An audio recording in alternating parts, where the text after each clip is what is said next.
కీర్తనలు 18వ అధ్యాయం 43వ వచనం నుంచి 50వ వచనం. ప్రజలు చేయు కలహములలో పడకుండా నీవు నన్ను విడిపించితివి. నన్ను అన్యజనులకు అధికారిగా చేసితివి. నేను ఎరుగని ప్రజలు నన్ను సేవించెదరు. నా మాట చెవిని పడగానే వారు నాకు విధేయులగుదురు. అన్యులు నాకు లోబడినట్లు నటించుదురు. అన్యులు నిస్త్రాణగల వారై వణుకుచు తమ దుర్గములను విడిచి వచ్చెదరు. యెహోవా జీవము గలవాడు. నా ఆశ్రయ దుర్గమైన వాడు స్తోత్రార్హుడు. నా రక్షణకర్త అయిన దేవుడు బహుగా స్తుతి నొందునుగాక. ఆయన నా నిమిత్తము ప్రతిదండన చేయి దేవుడు. జనములను నాకు లోపరచువాడు ఆయనే. ఆయన నా శత్రువుల చేతిలో నుండి నన్ను విడిపించును. నా మీదకి లేచువారి కంటే ఎత్తుగా నీవు నన్ను హెచ్చించుదు. బలత్కారం చేయు మనుషుల చేతిలో నుండి నీవు నన్ను విడిపించుదు. అందువలన యెహోవా, అన్యజనులలో నేను నిన్ను ఘనపరచెదను. నీ నామ కీర్తన గానము చేసెదను. నీవు నియమించిన రాజునకు గొప్ప రక్షణ కలుగుచేయువాడవు. అభిషేకించిన దావీదునకు అతని సంతానమునకు నిత్యము కనికరం చూపువాడవు. ఇక్కడ మనం చదివినటువంటి ఈ వాక్యభాగంలో దీనికి 2వ సమూయేలు 8వ అధ్యాయంలో ఉన్న నేపథ్యాన్ని మనం చదవాలి. అక్కడ దావీదునకు ఏ విధంగా దేవుడు సహాయపడి అనేక మంది చుట్టూ ఉన్నటువంటి శత్రువులందరినీ ఓడించి వారందరూ కూడా అతనికి విధేయులై కప్పము చెల్లించేటువంటి రాజులుగా చేయబడ్డారో దానిని దృష్టిలో ఉంచుకొని ఈ కీర్తనలో రాయబడినటువంటి ఈ భాగాలు దావీదు రచించినట్లుగా మనం చూడవచ్చు. అయితే వాటిలో కొన్ని విషయాలు రాబోయే దినాల్లో మన ప్రభువైన అయిన యేసుక్రీస్తు వచ్చి శత్రువు అయినటువంటి సాతానును ఓడించి అనేక మంది అన్యజనులు కూడా అతనికి ఇష్టకరమైన బిడ్డలుగా చేసుకునేవాడుగా కూడా ఉన్నాడు. దాని తర్వాత రెండవసారి మన ప్రభువైన అయిన యేసుక్రీస్తు తిరిగి వచ్చినప్పుడు ఆయన రాజ్యాన్ని భూమి మీద 1000 సంవత్సరాలు స్థాపించినప్పుడు అంతకు మునుపు ఎవరైతే ఆయనను అంగీకరించలేదో ఆ రాజులు, ఆయనను ఎరగని వారందరూ కూడా వచ్చి ఆయన ఎదుట ఏ విధంగా లోబడి ఆయనను సేవించేవారుగా చేయబడతారో దానిని గురించి కూడా వ్రాయబడింది. సో మొదటిగా మనం 2వ సమూయేలు 8వ అధ్యాయంలో కొన్ని వచనాలు చదువుదాం. 2వ సమూయేలు 8వ అధ్యాయం మొదటి 2 వచనాలలో అతడు మోయాబీయులను ఓడించి పట్టుబడిన వారిని నేల పొడుగును పండజేసి, అంటే ఆ 2 వచనాలలో మోయాబీయులను ఓడించినట్లుగా చూస్తాం. 3వ వచనం, శోబారాజును రెహోబు కుమారుడునగు హదదెజరు యూఫ్రటీస్ నది వరకు తన రాజ్యమును వ్యాపింప చేయవలనని బయలుదేరగా దావీదు అతనిని ఓడించి. తర్వాత 5వ వచనం, మరియు దమస్కులో ఉన్న సిరియనులు శోబారాజుకు హదదెజరునకు సహాయం చేయరాగా దావీదు సిరియనులలో 22,000 మందిని ఓడించి. తర్వాత 6వ వచనంలో, సిరియనులు దావీదునకు దాసులై కప్పము చెల్లించుచుండరి. దావీదు ఎక్కడికి పోయినను యెహోవా అతనిని కాపాడుచుండెను. తర్వాత 9వ వచనం, దావీదు హదదెజరు దండు అంతయు ఓడించిన సమాచారము హమాతు రాజైన తోయికి వినబడెను. హదదెజరునకు తోయికిని యుద్ధములు జరుగుచుండెను కనుక దావీదు హదదెజరుతో యుద్ధం చేసి అతనిని ఓడించుండుట తోయి విని అతని కుమారుడు యోరాము చేతికి వెండి, బంగారు ఇత్తడి వస్తువులను కానుకగా అప్పగించి కుశల ప్రశ్నలు అడిగి దావీదుతో కూడా సంతోషించుటకై అతనిని దావీదు వద్దకు పంపెను. ఇతడు యుద్ధం చేయకుండానే దావీదుతోటి మైత్రిని కలుపుకొని మరి అతనికి కానుకలు అవన్నీ ఇచ్చి అతనికి లోబడిన వాడుగా చేయబడ్డట్టుగా చూస్తాం. సో ఇక్కడ 12వ వచనంలో, అతడు వాటిని సిరియనుల యొద్ద నుండి, మోయాబీయుల యొద్ద నుండి, అమ్మోనీయుల యొద్ద నుండి, ఫిలిష్తీయుల యొద్ద నుండి, అమాలేకుల యొద్ద నుండి, రెహోబు కుమారుడు హదదెజరును శోబారాజు యొద్ద నుండి పట్టుకుని ఉండెను. సో కనుక వీళ్ళందరినీ దావీదు ఓడించి వాళ్ళందరూ కూడా అతనికి లోబడగలిగేటట్లుగా దేవుడు దావీదుకు సహాయం చేసి ఉన్నాడు. ఆ నేపథ్యంలో ఇక్కడ మనం చదివినటువంటి 43వ వచనంలో, కీర్తన 18:43లో, ప్రజలు చేయు కలహములలో పడకుండా నీవు నన్ను విడిపించితివి. అంటే ఒక ప్రత్యేకమైనటువంటి విధంగా నేను జీవించగలగటానికి నాకు సహాయపడ్డావు. తర్వాత నన్ను అన్యజనులకు అధికారిగా చేస్తేవి, నేను ఎరుగని ప్రజలు నన్ను సేవించెదరు. అంటే కేవలము ఇశ్రాయేలుల మీద రాజుగా అభిషేకించి నన్ను ప్రతిష్ఠించడం మాత్రమే కాకుండా, నేను ఎరగనటువంటి ఈ అన్యజనులు ఎవరెవరైతే మనం 2 సమూయేలు 8వ అధ్యాయం 12వ వచనంలో చూచినటువంటి ఆ రాజులు క్రింద ఉన్నటువంటి అనేక మంది జనులు దావీదును సేవించగలిగేటట్లుగా దేవుడు చేస్తున్నాడు. 44వ వచనం, నా మాట చెవిన పడగానే వారు నాకు విధేయులగుదురు, అన్యులు నాకు లోబడినట్లు నటించుదురు. 45, అన్యులు నిస్త్రాణ వారై వణుకుచు తమ దుర్గములను విడిచి వచ్చెదరు. వీళ్ళు చెప్పబడినటువంటి ఈ అన్యజనులు, సో అక్కడ మనం చదివినటువంటి అమ్మోనీయులు కానీ, ఫిలిస్తీన్లు, మోయాబీలు, సిరియనులు, ఇంకా ఏదోమీయులు, వీళ్ళందరూ వచ్చినప్పుడు కొంతమంది ఇష్టం లేకపోయినప్పటికీ కూడా లోబడినట్లుగా నటించుతూ వచ్చారు. కొంతమంది నిస్త్రాణ గలవారు, అంటే ఇంకా వాళ్ళు మరుగు చేయబడేటువంటి వారుగా చేయబడ్డట్లుగా, అంటే ఇంకా వాళ్ళ యొక్క అధికారం అంతా కూడా పోయినట్లుగా వచ్చేసారు. ఇటువంటిదంతా కూడా మన ప్రభు అయినటువంటి యేసుక్రీస్తు మనం చదివినటువంటి ఈ 43, 44, 45 వచనాల్లో మన ప్రభు అయిన యేసుక్రీస్తు తన యొక్క రాజ్యాన్ని స్థాపించినప్పుడు ఏ విధంగా వాళ్ళందరూ కూడా వస్తారనేటువంటిది ముందుగానే ఎరిగిన వాడే దావీదు రాజుగానే కాకుండా ప్రవక్తగా కూడా ప్రభువుని గురించి ఈ వచనాలు చెప్పబడినట్లు. సో అవి మనం యెషయా గ్రంథం 55వ అధ్యాయం 4-5 వచనాల్లో చూస్తాం. ఇదిగో జనములకు సాక్షిగా అతని నియమించితిని, జనములకు రాజుగాను అధిపతిగాను అతని నియమించితిని. నీవెరుగని జనులను నీవు పిలిచెదవు, నిన్నెరుగని జనులు యెహోవా నిన్ను మహిమపరచగా చూచి, నీ దేవుడైన యెహోవాను బట్టి, ఇశ్రాయేలు పరిశుద్ధ దేవుని బట్టి నీ యొద్దకు పరిగెత్తి వచ్చెదరు. సో ఇది మన ప్రభు అయిన యేసుక్రీస్తు రాబోయే దినాల్లో రెండవసారి వచ్చి తన యొక్క రాజ్యాన్ని ఇశ్రాయేలు మీద ప్రభువుగా ప్రతిష్ఠించి నప్పుడు చుట్టూ ఉన్నటువంటి భూలోకంలో ఉన్నటువంటి అన్య రాజులందరూ కూడా ఆయనకు లోబడి ఆయనను కొలిచేవారుగా ఉంటారు. తర్వాత 60వ అధ్యాయం, యెషయా గ్రంథం 60వ అధ్యాయం 9వ వచనం నుంచి 12వ వచనం వరకు, నీ దేవుడైన యెహోవా నామమును బట్టి ఆయన నిన్ను శృంగారించినందున, ఇశ్రాయేలు పరిశుద్ధ దేవుని నామమును బట్టి దూరము నుండి నీ కుమారులను తమ వెండి బంగారములను తీసుకుని వచ్చుటకు ద్వీపములు నా కొరకు కనిపెట్టుకుంటున్నవి. తర్షీషు ఓడలు మొదట వచ్చుచున్నవి. అన్యులు నీ ప్రాకారములను కట్టుదురు, వారి రాజులు నీకు ఉపచారం చేయుదురు. ఎలయనగా నేను కోపపడి నిన్ను కొట్టితిని, కానీ కటాక్షించి నీ మీద జాలిపడుచున్నాను. నీ యొద్దకు జనుల భాగ్యము తేబడినట్లు, వారి రాజులు జయోత్సవముతో రప్పింపబడినట్లు, నీ ద్వారములు రాత్రింబగళ్ళు వేయబడక నిత్యము తెరవబడి ఉండును. నిన్ను సేవింపనొల్లని జనమైనను రాజ్యమైనను నిలవదు, అటు జనములు నిర్మూలము చేయబడును. ఇది మన ప్రభు అయినటువంటి యేసుక్రీస్తు రాజుగా ఉన్నటువంటి ఇశ్రాయేలు దేశాన్ని గురించి చెప్పబడింది. అంటే ఆ దేశంలోనికి వచ్చి వీళ్ళందరూ కూడా ఆ దేశాన్ని అంగీకరించి వారు చెప్పినట్లుగా నడవగలిగే విధంగా దేనిని బట్టి చేస్తారంటే వారి మీద ఏలికగా ఉన్నటువంటి మన ప్రభువును బట్టి. కనుక ఆయన గురించి ఇది ప్రకటించబడుతుంది. తర్వాత ప్రకటన గ్రంథం 11వ అధ్యాయం 15వ వచనం, 7వ దూత బోర ఊదినప్పుడు పరలోకములో గొప్ప శబ్దములు పుట్టెను. ఆ శబ్దములు, ఈ లోక రాజ్యము మన ప్రభువును రాజ్యమును, ఆయన క్రీస్తు రాజ్యమును ఆయన యుగ యుగముల వరకు ఏలును అనెను. సో మన ప్రభు వచ్చినప్పుడు ఈ లోకంలో ఉన్నటువంటి రాజ్యాలన్నీ కూడా ప్రభు యొక్క రాజ్యాలుగా మార్చబడతాయి. అదే సందర్భంలో యెషయా గ్రంథం 60వ అధ్యాయంలో కానీ 55వ అధ్యాయంలో కానీ ఇప్పుడు మన కీర్తనలో చదివినటువంటి దావీదు ప్రవచించినటువంటి మన ప్రభు అయిన యేసుక్రీస్తుని గురించి కానీ చెప్పబడినటువంటి మాటలన్నీ కూడా ప్రభు యొక్క రెండో రాకడలో సంపూర్ణంగా నెరవేర్చబడతాయి. అంత మాత్రమే కాకుండా పౌలు కూడా చెప్తున్నాడు, ఫిలిప్పీయులకు రాసిన పత్రిక 2వ అధ్యాయం 9వ వచనం నుంచి, అందుచేతను పరలోకమందున్న వారిలో కానీ, భూమి మీద ఉన్న వారిలో కానీ, భూమి క్రింద ఉన్న వారిలో కానీ ప్రతివాని మోకాలను యేసు నామమున వంగునట్లు, ప్రతివాని నాలుకయు తన తండ్రి అయిన దేవుని మహిమార్థమై యేసు క్రీస్తు ప్రభు అని ఒప్పుకొనున్నట్లు దేవుడు ఆయనను అధికంగా హెచ్చించి ప్రతి నామమునకు పై నామమును ఆయనకు అనుగ్రహించును.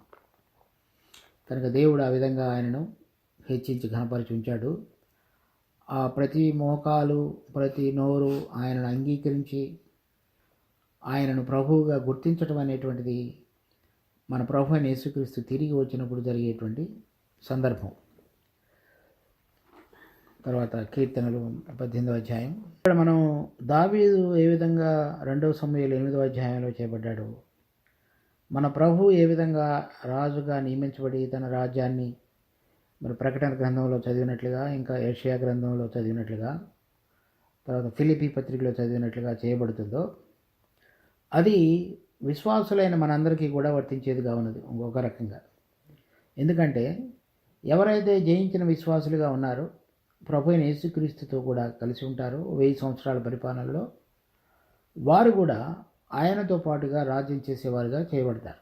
రక్షించబడినటువంటి విశ్వాసులు ఇప్పుడు వారు జీవించేటువంటి జీవిత సమయంలో ఆయన మనలను ఆయన రాజ్యానికి మహిమకు పిలిచాడు. ఆయన రాజ్యానికి పిలువబడటం అంటే ఆయన యొక్క ప్రభుత్వంలో పాలివారుగా చేయబడటం. ప్రభుత్వంలో ఉన్నటువంటి ప్రజలుగా కాకుండా ఆయనతో పాటు ఏలికలుగా చేయబడటానికి పిలిచాడని అర్థం.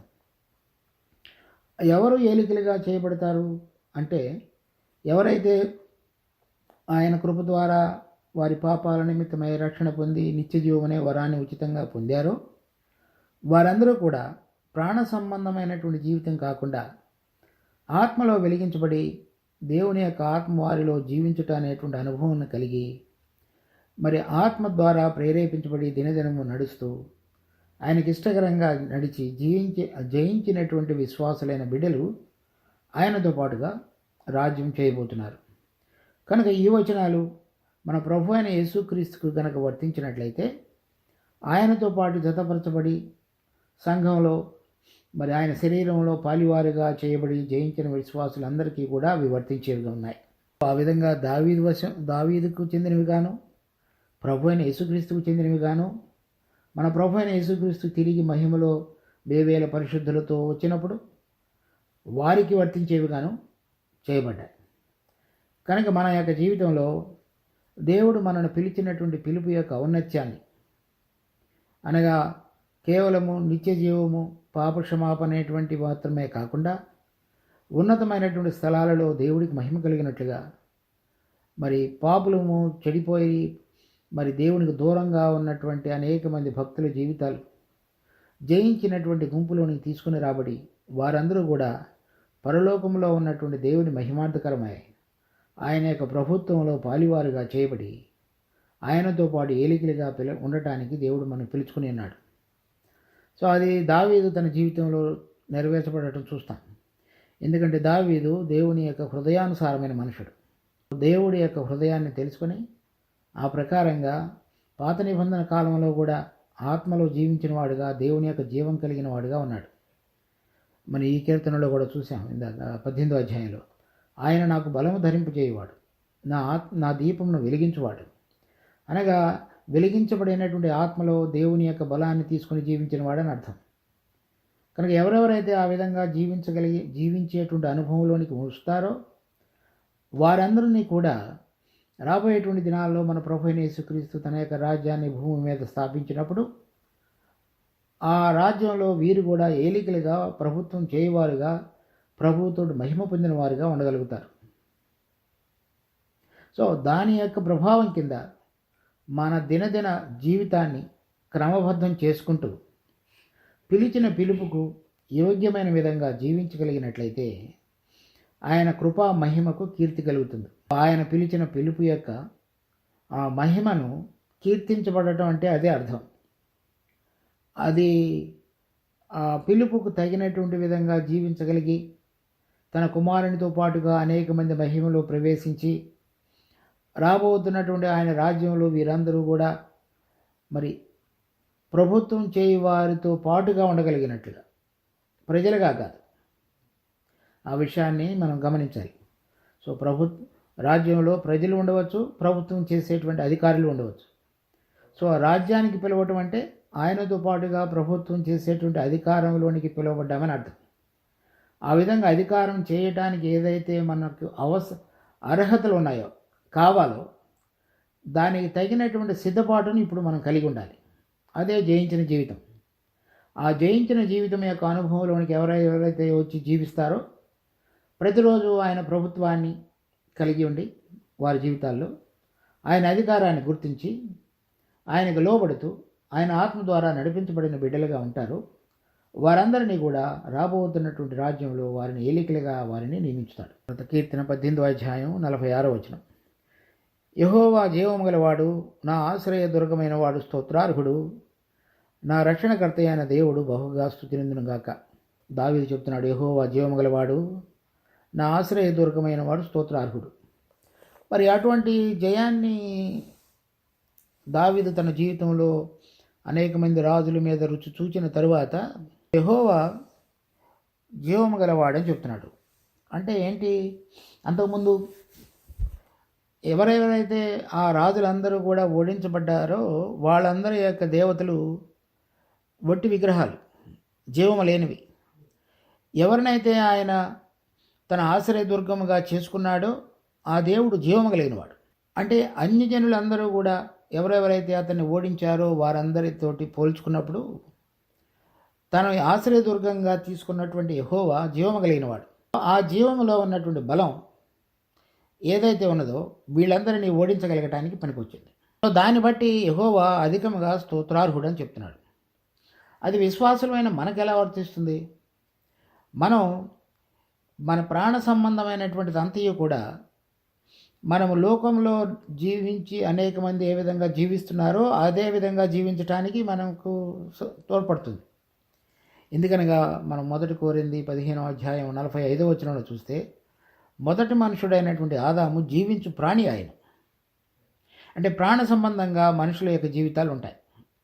లేక అంటే మన యొక్క భావోద్వేగాలు, మన యొక్క తెలివితేటలు, మన యొక్క నైపుణ్యము, లేకపోతే మన ఆలోచన శక్తిని బట్టి మనిషి నడిపించబడుతుంటాడు. అది ప్రాణ సంబంధమైనది. యెహోవా జీవము కలిగిన వాడంటే ఆత్మ సంబంధమైన జీవం కలిగిన వాడు. ఎందుకంటే దేవుడు ఆత్మ. ఆ ఆత్మ సంబంధంగా వెలిగించబడిన తర్వాత ఆ ఆత్మ యొక్క ప్రభావం ద్వారా నడిపించబడటం అంటేనే ఈ ప్రాణ సంబంధమైన దాన్ని అంతటిని కూడా మనం జయించిన అనుభవంలోనికి రాగలుగుతాం. యెహోవా జీవము కలిగిన వాడంటే ఆత్మ సంబంధమైనటువంటి జీవాన్ని కలిగి నేను ఆయనకు ఆశ్రయదుర్గంగా చేసుకొని జీవించినప్పుడు వీళ్ళందరినీ ఓడించగలిగి నేను రాజుగా ప్రతిష్ఠించబడటానికి, రాజ్యాన్ని విస్తరింపజేయడానికి దేవుడు నాకు సహాయపడ్డాడని చెప్తున్నాడు. కనుక అటువంటి ప్రభావానికి లేక ప్రభుత్వానికి పిలువబడినటువంటి మనల్ని కూడా ఆయనలో ఉన్నటువంటి జీవం ద్వారా కనుక మనం నడిపించబడినట్లయితే మనకున్న ప్రాణ సంబంధమైన జీవితం అంతటినీ కూడా ఓడించగలగటానికి ఆయనను ఆశ్రయదుర్గంగా చేసుకొని ఆయన జీవం ద్వారా నడిపించబడగలిగినటువంటి బిడ్డలు ఆయన వచ్చినప్పుడు తిరిగి లేవనెత్తబడతారు. ఎవరైతే లేవనెత్తబడతారో వారు ఆయనతో కూడా కలిసి రాజ్యం చేసేటువంటి వారుగా చేయబడతారు. మరి మన దినదినము మరి కొలసీ పత్రిక 3వ కూడా మీ జీవం ఆయన యందు దాచబడి ఉన్నది. సో ఆ జీవం ద్వారా నడిపించబడుట అనేటువంటిది అంటే ఆత్మ సంబంధమైనటువంటిది, పరలోక సంబంధమైనది, మరి పునరుద్ధాన సంబంధమైన జీవం ద్వారా నడిపించబడటం అనేటువంటిది మనము ఆయనను ఆశ్రయదుర్గంగా చేసుకున్నప్పుడు జరుగుతుంది. అంటే ప్రాణ సంబంధంగా నేను అన్నీ చేయగలను, నాకు సామర్థ్యం ఉన్నది, ఈ రాజులందరినీ నేను ఓడించగలను అనుకుంటూ జీవించిన జీవితంలో మనం ఓటమి చూస్తాం. కానీ వాళ్ళందరినీ నేను ఓడించేటువంటి సామర్థ్యం నాకు లేదు, నీవు ఓడించగలవు, నీ రెక్కల చాటుకు నేను వచ్చి ఉన్నాను, నాకు అటువంటి జీవాన్ని ప్రసాదించి వాళ్ళందరి మీద జయాన్ని దయచేయి. వాళ్ళందరూ ఇంకొక రకంగా చూస్తే మనలో ప్రాణ సంబంధంగా ఉన్నటువంటి అనేక గుణాలకు కూడా గుర్తులుగా ఉన్నాయి.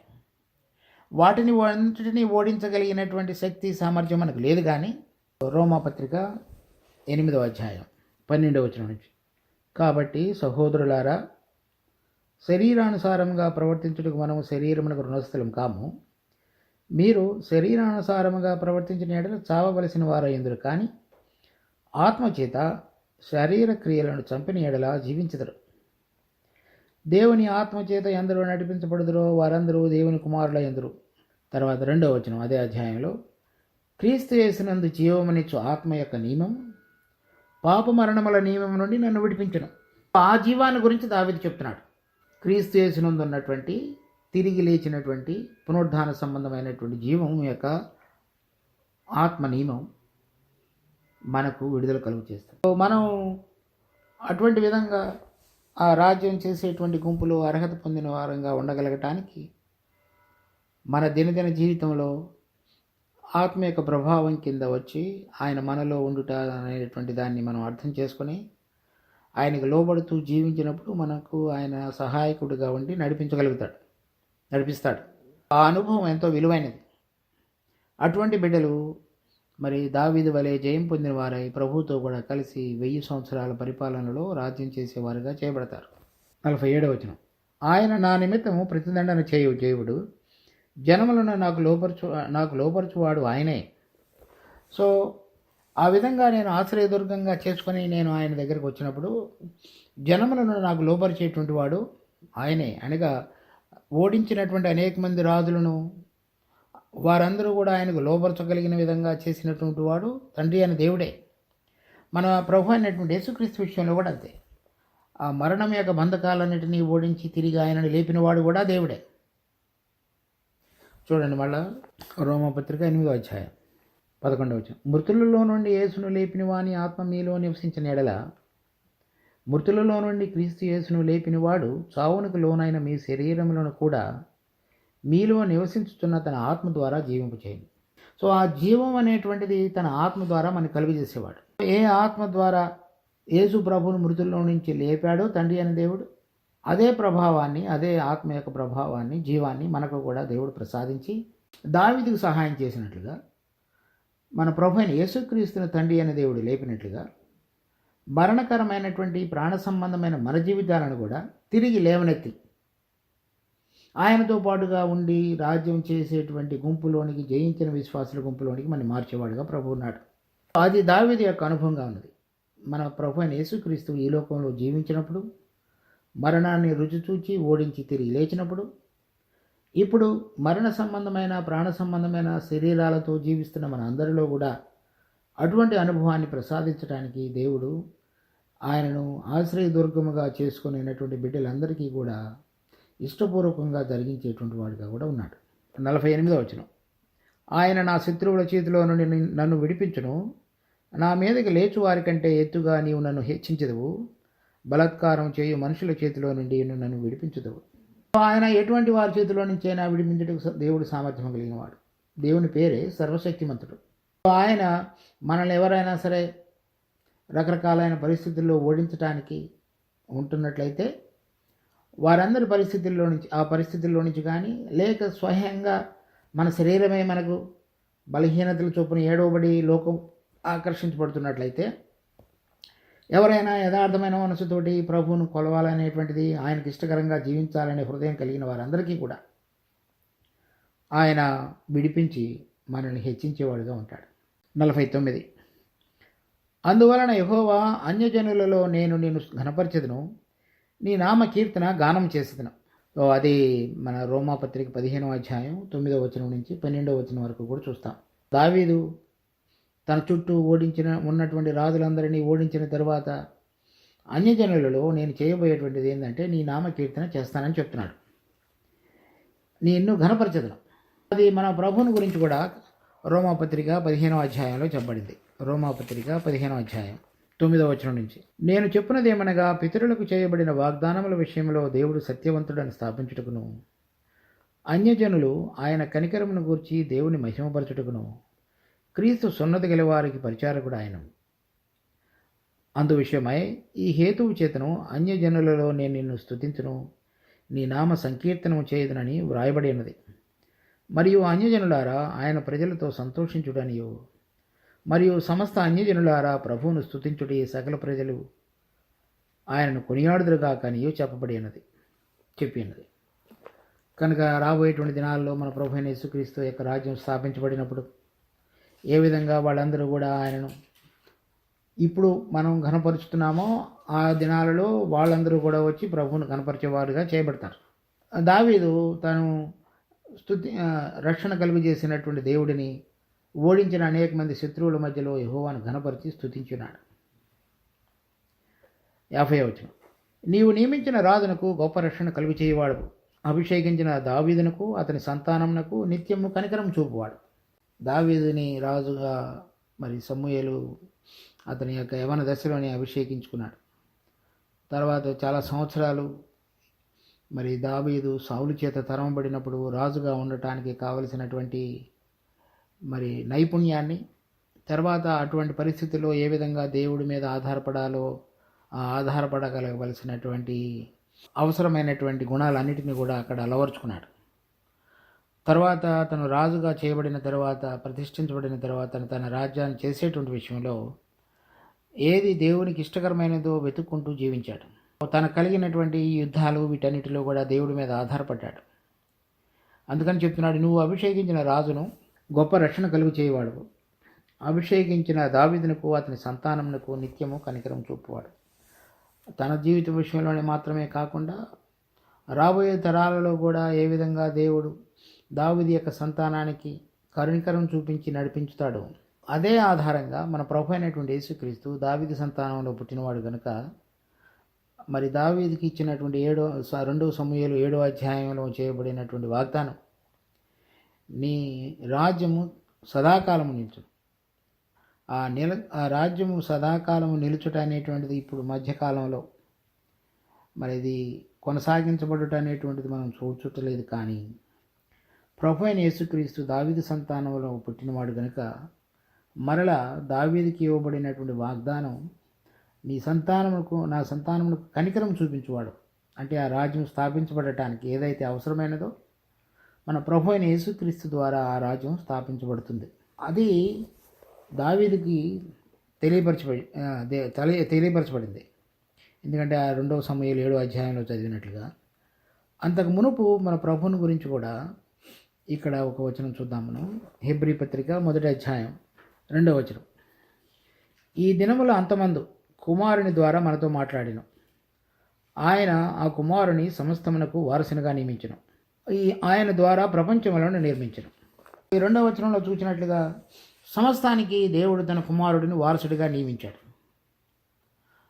ఈ రాజుగా చేయబడటం అనేటువంటిది దావీదు ప్రవక్తగా తెలియపరచబడిన విషయమే. కానీ దావీదు కంటే తన కుమారుడైన ముందుకు ప్రభు అయిన యేసుక్రీస్తుని సమస్తానికి వారసుడిగా నియమించాడు. ఆ వారసత్వాన్ని అంగీకరించినటువంటి పరిస్థితుల్లోనే అపవాది పడిపోయి దేవుడికి వ్యతిరేకంగా లేచాడు.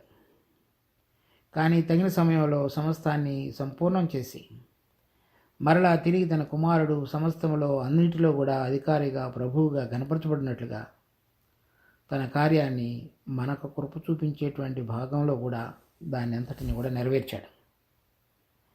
ఆ రోజు దినాల్లో దావీదుకు అనుగ్రహించబడిన విజయం మన ప్రభు అయిన యేసుక్రీస్తు పక్షంగా తండ్రి అయిన దేవుడు నెరవేర్చబోయేటువంటి ఆ గొప్ప కార్యానికి సూచనగా ఉన్నది. అయితే ఆయనతో పాటు విశ్వాసంలో జతపరచబడినటువంటి మనందరికీ కూడా ఒక శరీరంగా, ఒక సంఘంగా, ఒక భాగంగా చేయబడిన మనం కూడా ఆయన జీవం ద్వారా గనక దినదినము నడిపించబడిన అనుభవం కలిగి జయించిన వారంగా గనక జీవించినట్లయితే ఆ రాజ్యంలో, ఆ ప్రభుత్వంలో, అధికారులలో మనం కూడా పాలువారంగా చేయబడతాం. అటువంటి అనుభవాన్ని మనం దినదినము కొనసాగించుతూ ఇప్పుడు శరీరంలోనూ ప్రాణ సంబంధమైన జీవితంలోనూ ఉన్న మన జీవితాలన్నీ కూడా మార్చబడి పరలోక సంబంధమైన, ఆత్మ సంబంధమైన జీవితం ద్వారా ముందుకు సాగించబడాలి. మనం పిలిచిన పిలుపు యొక్క ఔన్నత్యాన్ని, దాని గొప్ప విలువను గుర్తెరిగి మనం లోబడుట అనేటువంటిది కనుక నేర్చుకున్నట్లయితే దేవుడు మనందరినీ కూడా ఆయనతో పాటుగా ఆ పిలుపు యొక్క సార్థకతలోనికి మనల్ని తీసుకుని రాగలుగుతాడు. ప్రార్థన చేసుకుందాం. మా జీవం కలిగిన తండ్రి, మీరు ఇచ్చిన ఈ వాక్య భాగాన్ని బట్టి మీకు ఎంతో వందనాలు. దీన్ని మా కొరకు ఆశీర్వదించండి. మరి మీ బిడ్డలంగా మేము తెలుసుకోవలసిన విషయాలు ఏవైతే దినదినము మేము నేర్చుకోవాలో మీ వాక్యంలో మేము చూసి అర్థం చేసుకున్నట్టు మాత్రమే కాకుండా దానిని మాకు ఇష్టకరమైనటువంటి మరి జీవముతో కూడిన అనుభవపూర్వకమైనదిగా మా యొక్క జీవితంలోనికి దాన్ని అన్వయించుకున్నట్టు మాకు నేర్పండి. మరి ఏ ఆత్మ ద్వారా మీ కుమారుడైన యేసుక్రీస్తుని మృతుల్లో నుంచి లేపి ఉన్నారో ఆ ఆత్మ మాలో దినదినము మరి ఎటువంటి ఆటంకాలు లేకుండా, ఎటువంటి ఆటంకాలు లేకుండా చక్కగా నిరాటంకంగా పనిచేయటం అనేటువంటిది మేము అనుభవపూర్వకంగా రాగలుగుటకు సహాయపడండి. మీ కృపలో మమ్మల్ని గుర్తు చేసుకొని మీ బిడ్డలమైన మమ్మల్ని ఆశీర్వదించి ఆ పిలిచిన పిలుపు యొక్క ఔన్నత్యపు వెలుగును మేము ప్రేమించడం ద్వారా మీకు లోబడి జీవించగలిగేటువంటి అనుభవాన్ని మాకు ఇప్పుడు ప్రసాదించండి. మా అందరినీ ప్రభు ఆశీర్వదించి నడిపించమని కోరుతూ, మీ కుమారుని యొక్క రాకడ కొరకై మా యొక్క ఘటాలన్నీ కూడా జయించిన గుంపులో ఉండగలగటానికి సిద్ధపరచమని వేడుకుంటూ, మా రక్షకుడు ప్రభు అయిన యేసు నామమున అడిగి వేడుకుంటున్నాం తండ్రి. ఆమేన్.